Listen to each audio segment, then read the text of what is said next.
I'll leave it at that.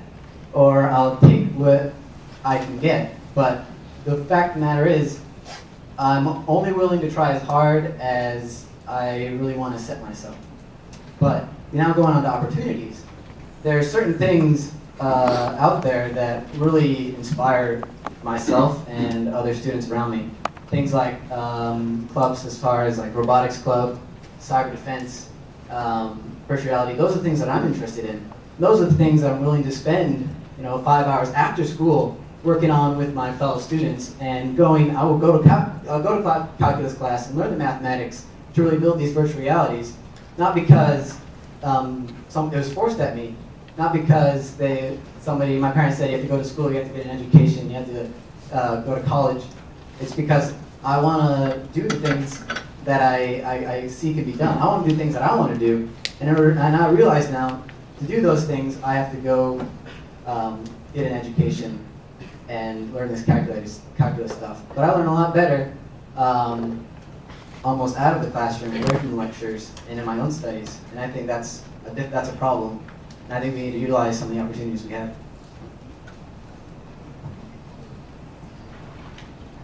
That's going to be a hard act to follow there. I'm going to take one for the team here, if you guys don't mind. When I think of challenges, as a principal, I can't remember the last time a parent called and talked to me about their child not learning. I get lots of calls about why is my child getting a D in class or an F. And I think one of the things we have to think differently about is, are we preparing our students to regurgitate information, or are we preparing them to be learners? And the fact that what we're teaching kids to learn things that they don't even know what they need yet. Because the fact is, when they walk out of Kirkwood or the University of Iowa or into the workforce, many of the technologies that we're preparing them for have not been invented yet. So the idea that we are focusing on content, we need to have more focus on learning, being a good learner. My son, who's a 5th grader, loves to play a game. Dad, ask me any question. I don't care what the question is, ask me. And he gets on Google and he Googles it and he finds some answer that often is correct, even if I don't know the right answer. I have to Google it myself. When we talk to our kids, one of the things we're really trying to do is create a situation where kids are passionate about what they're doing. This young man is passionate about what he's doing. If you stepped out here and spent 5 minutes with him, he taught me more about VREP, which I didn't even know what it stood for, to be honest. And he working, after hours doing that. That's what it's all about. Having kids that are engaged in their learning, passionate about what they're doing, and really personalizing the learning. The factory model of having a cookie cutter that every kid gets basically the same thing because they're in 5th grade or 8th grade, that's over. It's got to be done. It's not what we should be doing. It makes me sick, actually. I mean, some kids need something like this to bring to school. Some kids still need this. Some kids need a laptop. Some kids need a smartphone. Whatever the tool is. I was listening to a study or a radio broadcast on the way to work this morning talking about ADHD kids related to video games. We're taking kids that come from being tuned into multimedia and setting them in a desk and saying, you're going to learn from me and I'm going to talk to you. That's not working anymore. I had a teacher a couple years ago say the kids look at me like they want me to perform. They do. Their video games perform. So the idea of putting tools, I'm not saying that every kid needs to have a computer to be successful, but we need to give kids access to technology and have them do things in a different way. So we're tying into their passion and what they're enthusiastic about.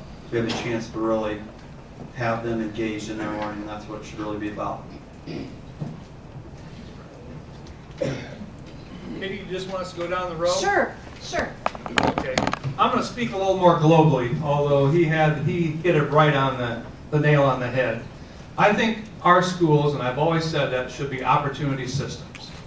I think all too often we forget who we're there to serve, and it's the students. We're not there to serve the legislators. We're not there to serve the faculty. We're not there to serve the parents. We're there to serve that student to make sure that they have what they need. And if that's something different than what it is now, then I think we should do that. But that creates all the problems in the world. If we can't put them through lockstep like we have in the past. So if you think about it, I think what we need to create are knowledge workers. If you think about the economy and tying schools and K-12s and community colleges and 4 years, we need to produce knowledge workers that can go into the world of work and succeed at a very high level. And what that means is that when they graduate from high school, they need to be ready to go to a community college or a college, because everybody needs post-high school education. And so I remember when I was a superintendent, I was a superintendent for 23 years.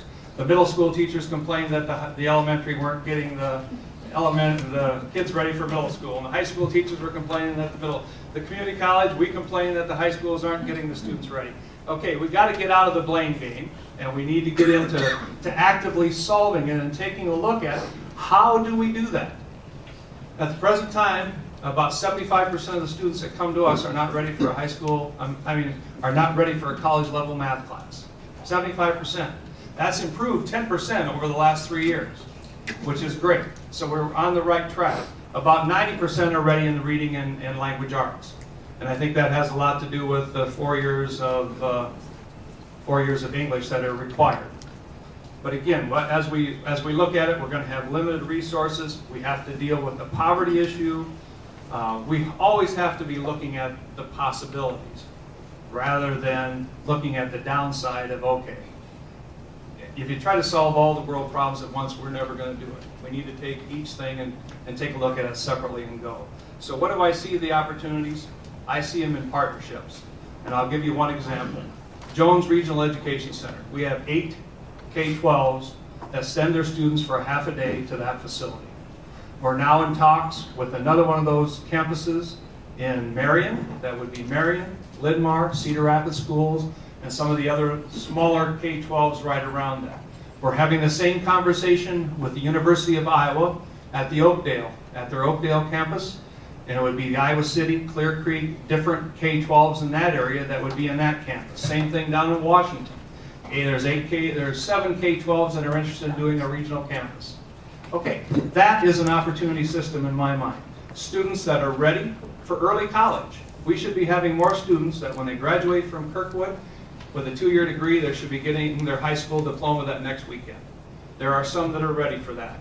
But you have to look at each subset, you have to look at each area of need, and they're all different. Oh, I see I'm getting the word here, okay. Hey, thanks, Mick. To build up on Mick, when he was saying ways to actively solve the blame game, or what he thinks is the blame game, and I do too think that is the greatest challenge in our education system. When I went to high school, it was all about rigor and relevance. And so teaching rigorous courses, but making it relevant to the students. And I felt in high school that I was very challenged, but I didn't know where this was going to take me. So I think that's the biggest challenge, is being able to teach rigorous and relevant knowledge to all students. But an opportunity to go along with that is teaching the technology advancements that are coming our way, teaching in different ways and sharing, lesson plans with other teachers. When I was in high school, I was in AP Biology, and my high school teacher was really good friends with a teacher in Minnesota, and they went to college together, and they were emailing each other. We're like, well, is she teaching AP Biology? She was teaching AP Biology. So we, how you have pen pals in 2nd grade? Well, we have pen pals as sophomores in high school. So we emailed these students back and forth. It was learning across the state. We were learning the same material, preparing for the same exam, but we were using our technology, we were working on our communication skills. So that really taught me that even though something's challenging, you can make it relevant to your real life. So. Thank you. I'd just like to call people's attention to the poster that's over there, which plays off of the slideshow that was playing when we came in. As many of us were coming in, we were greeting people and focused on other things, but Trace Pickering and the creative staff here at Grantwood AEA have done a really good job highlighting what I think is our greatest challenge, which is our wild success. The system that was designed, 100 years ago, 50 years ago, was designed for an industrial model. And it was so wildly successful that we became the envy of the world. But while it was wildly successful, it has caused a significant problem. And that is because we are inferential processors in a quantum soup. And we're born with amazing abilities to perceive. But very, very quickly, our perceptions are narrowed by what is relevant to those around us. And then, God forbid, we develop some beliefs. Our perceptions are narrowed even further. And then you really get in trouble when you develop an intent, because that's really terrible. You might not even notice furniture being moved if you have a laser-focused intent, right? We have to the biggest limiting factor is our success has limited our perceptual field. We have to stand back so far to be able to see how this wonderful industrialization has also enslaved us. And to be able to have a community conversation that allows educators to innovate. Because it is not just one thing that can flip this switch. We had a very interesting presentation from East Lansing about what they're doing to create a culture of innovation. And someone asked, what's the one thing that you can do? And they said, there is not one thing. It's the school system, it's tied in with the government, it's tied in with the business community, that's tied in with the arts and cultural institutions, tied in with the nonprofits, and the whole system has to change to enable the culture of innovation to prevail, which I believe is the culture that will allow us to compete in the world going forward. Well, good evening. I'm not sure about something or other soup, but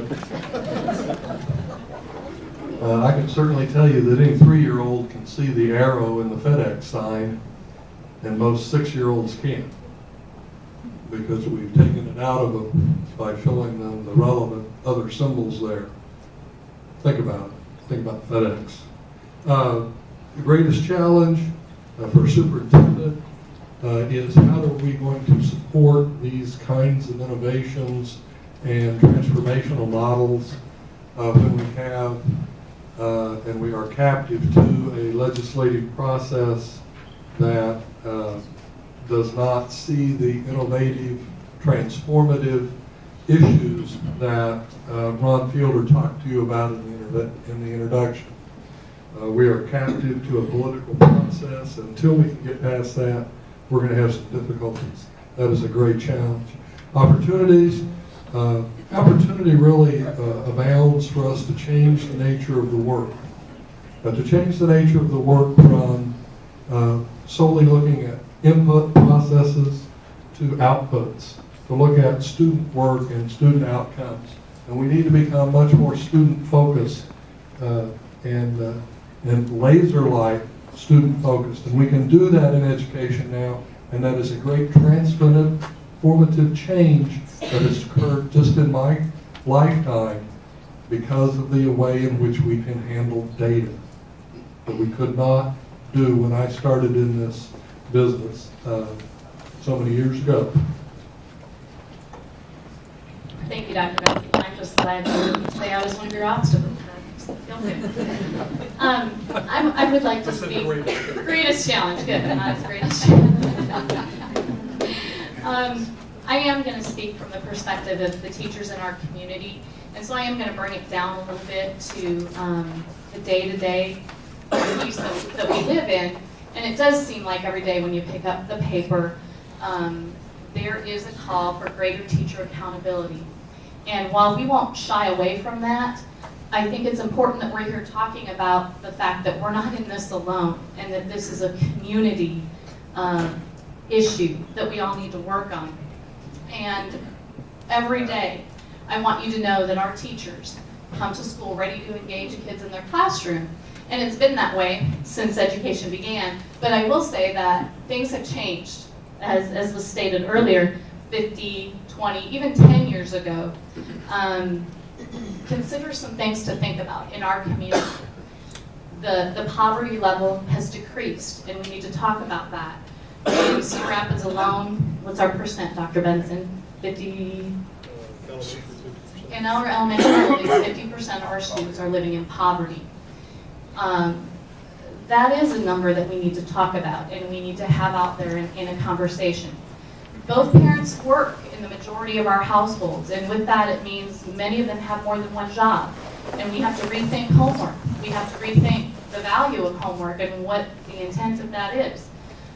Then just consider this, the media and technology frenzy that is going on with our students. Not only do we have to keep up with it as practitioners, but we have to monitor and calm any effects that might have happened over Facebook the night before, and deal with those pressures throughout the day, as well as monitor, assess, test.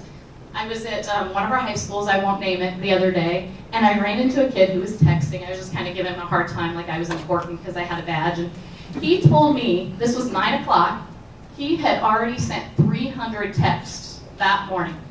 I shouldn't be shocked. I have kids in our school system as well. I have an 8th grader, but you know, it puts us in perspective. I also put his name down for a future media communication job. But to be blunt, another piece I want to share is the lack of respect that is shown to authority figures in general right now, and to each other. But that high level of respect just isn't there. And I know you have to earn respect to an extent, but we also have to teach that that's really important. That our administrators are important, our teachers are important, our police officers are important, and as parents, you're important. So I think those are some challenges we need to think about here in our community. But I want to think that an opportunity is what we have right here, and you have educators who are willing to do whatever it takes. We have a McKinley grant that we're working on with Community Conversations, and we have teachers leading that saying, tell us what we need to do. Nothing is off the table in those conversations, and I think that's important, and I think it's kind of out there. So I just appreciate being here. I think our opportunities are vast.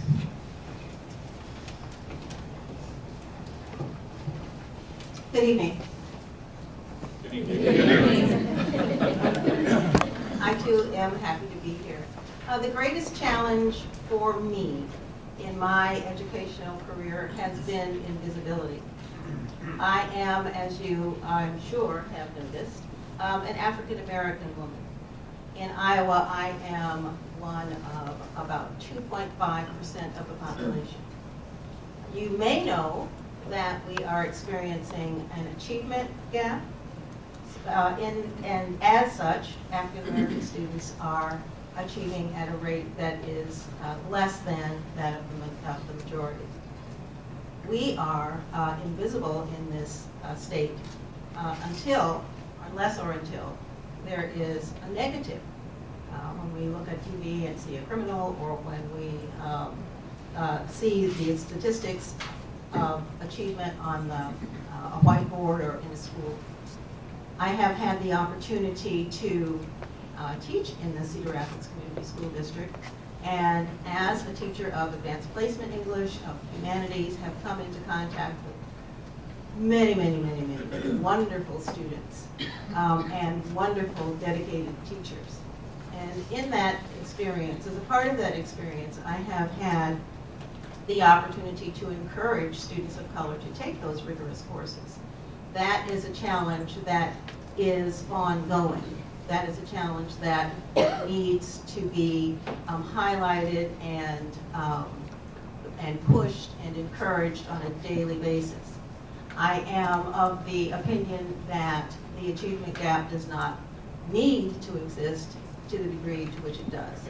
And I think that it takes some education of all of us as a community to nurture these young people so that they see themselves as viable learners, so that they see themselves as learners who can achieve or aspire to some of the rigors and extracurricular activities and interests that the young man at the other end of the table articulated not too long ago. So invisibility has been a challenge for me. And the frustration of that invisibility is that, you know, Ralph Ellison wrote about it in 1952. I experienced it as a child myself, and it's still going on. So when we talk about progress, we need to think about what kind of progress for whom, how do we equalize that progress so that all of us are, so that it is available to all of us have access to it at once. Interestingly enough, the greatest opportunities that I have experienced as an educator are the very same thing that I just talked about. Having a chance to interact with young people who have infinite ability, who need to have encouragement, who need to have nurturance, whose parents need to be educated so that their children reach levels that they are capable of. I have never, in my 23 years of teaching in Cedar Rapids, or in my 33 years of teaching in Illinois and Indiana, met a parent who didn't want better for his or her child than he or she has been able to achieve for him or herself. And so I think that we need to keep in mind that we are living in an age that is moving faster and faster and faster, and that those of us who are in the classroom or in administrative positions have a hard time keeping up with advancements as they occur. And that, but at the same time, it is our responsibility to help our young people access these kinds of advancements as they come up.